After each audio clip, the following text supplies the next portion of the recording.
I got so much motherfucking design on right now. Break it down, bring it back, make it clap. I got 3 old thoughts, new guap, wear that thing. Bitches on my line, and you know. Apakah kamu tahu asal-usul terjadinya Perang Aceh? Kalau kalian belum tahu, hari ini kami akan menceritakan asal-usul terjadinya Perang Aceh. Oke, sekarang saya akan menceritakan awal mula terjadinya Perang Aceh. Perang Aceh adalah salah satu peristiwa besar yang pernah terjadi dalam sejarah Indonesia. Perang Aceh sendiri merupakan salah satu bentuk perlawanan rakyat Aceh terhadap pemerintah kolonial Belanda pada tahun 1873 sampai 1912.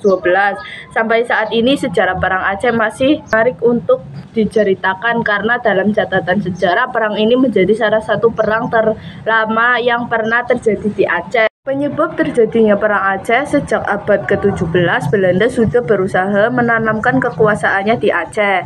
Hal itu karena Aceh merupakan pusat perdagangan yang ramai, maka Aceh adalah tempat yang strategis. Selain itu, Aceh juga memiliki banyak kekayaan alam seperti jade, hasil tambang, serta hasil hutan yang melimpah, sehingga Belanda sangat ingin menguasainya untuk mewujudkan Pax Neerlandica. Namun hal tersebut tidak semudah yang dibayangkan Belanda, sebab rakyat Aceh menunjukkan segala upaya untuk mempertahankan kedaulatannya pada masa itu. Belanda juga memiliki kendala, yaitu Traktat London yang disetujui pada 17 Maret 1824. Traktat London adalah kesepakatan antara Inggris dan Belanda mengenai pembagian wilayah jajahan Nusantara dan Semenanjung Malaya. Berdasarkan traktat tersebut, Belanda tidak bisa mengganggu Aceh karena wilayah tersebut telah masuk ke bagian jajahan Inggris. Namun meskipun begitu, Traktat London rupanya tidak menghentikan Belanda. Mereka mulai menguasai daerah Sibolga, pedalaman Tapanuli, Tanah Batak, Singkit, Berus, Serdang, dan Asahan. Di tahun 1858, Belanda juga mengadakan perjanjian dengan Sultan Siak dan sampai pernah mengakui kedaulatan Belanda di Sumatera Timur. Tidak berhenti sampai di situ, Belanda akhirnya mengumumkan peperangan terhadap rakyat Aceh dinilai mudah dikalahkan. Ternyata Aceh memiliki semangat tinggi untuk mendapatkan kembali tanah Aceh. Dengan adanya barisan pemuda dan para pemimpin Aceh, perang ini menjadi salah satu perang terberat bagi Belanda dan dalam sejarah Perang Aceh. Apakah kamu tahu jalannya Perang Aceh? Perang dimulai pada 5 April 1857, di mana pasukan Belanda di bawah kepemimpinan Mayor Jenderal J.H.R. Kohler mulai menyerang Aceh. Dengan kekuatan yang ada, para pejuang Aceh pun tidak tinggal diam dan mampu memberikan perlawanan sengit. Belanda sempat melakukan penyerangan ke Masjid Raya Baitur Rahman dan sempat menginstruksikan anak buahnya untuk menembakkan peluru ke arah masjid. Akibatnya masjid mulai terbakar dan pasukan Aceh mulai berbondong-bondong meninggalkan masjid.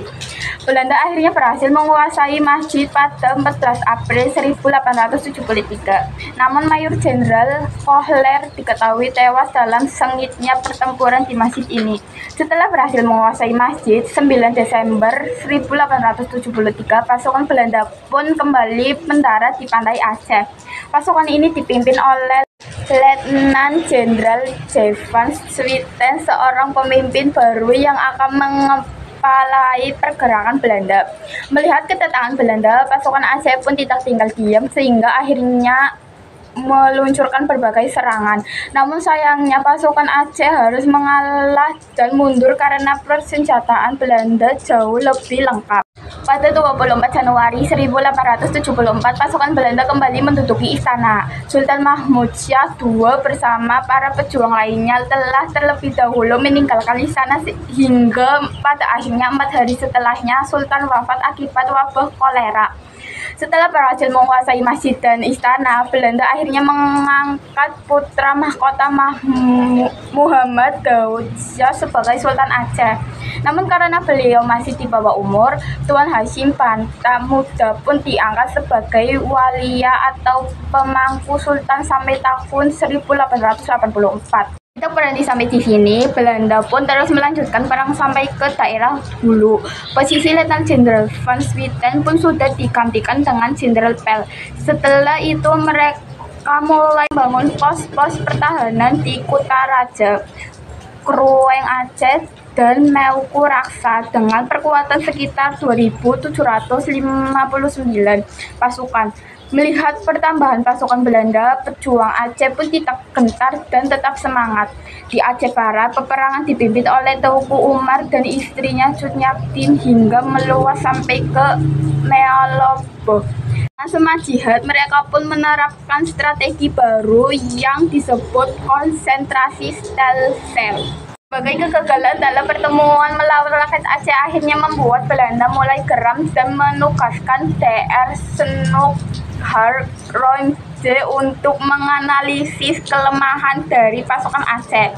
Apakah kamu tahu usulan dari Dr. Snoekhart untuk menaklukkan Aceh? Saya tahu ada beberapa cara untuk menaklukkan Aceh, yaitu pertama, memecah belah persatuan dan kekuatan masyarakat Aceh, karena dalam lingkungan masyarakat Aceh terdapat rasa persatuan antara kaum bangsawan, ulama, dan rakyat. Yang kedua, menghadapi kaum ulama yang fanatik dalam memimpin perlawanan harus dengan kekerasan, yaitu dengan kekuatan senjata.